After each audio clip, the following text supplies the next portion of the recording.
تهتم خالي وتشغل بالك، خل عنك الناس وخليك في حالك.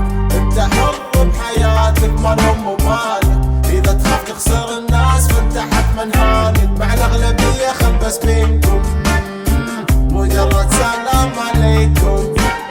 مع الاغلبية خل بس بينكم مجرد سلام عليكم. مريت في حياتي بانواع واشكال كثيرة من البشر ما تخطر على البال. منهم الكفو واللي تكسبه بالكلمة الطيبة، ومنهم اللي ما يمشي غير بالنعال. الرخيص بيتم رخيص مهما اعطيته قيمة، منهم اللي مخويك مصلحة وهدف الغنيمة. وبينت لك المواقف بعدنا كم مرة وانت عارف بس ما تبى تخسر لانك بهيمة. كيف تخسر شي انت من الاساس ما كسبته؟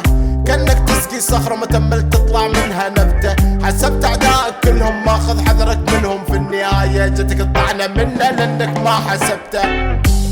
لا تهتم خالي وتشغل بالك، خل عنك الناس وخليك في حالك.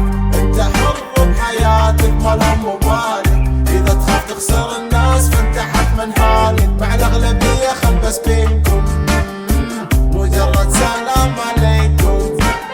مع الاغلبية خل بس بينكم مجرد سلام عليكم. كلنا نغلط وما حد فينا معصوم، نعرف من اللي استاهل فرصة ومن اللي خلاص امره محسوم. وحط في بالك مو بكل واحد مثلك عنده مبادئ، يا كثرهم اللي النفاق على قلوبهم مختوم.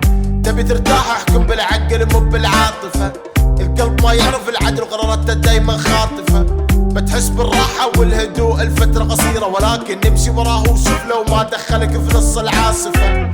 لا تظلم الناس وبعد لا تظلم نفسك، لا تمد ايدك كل شخص ما يبغى يمد ايده ويمسك ايدك. اللي ما يريدك ما بينقصك شيء ولا يزيدك، فلعل خير قول الحمد لله وارضى بنصيبك. لا تهتم خالي وتشغل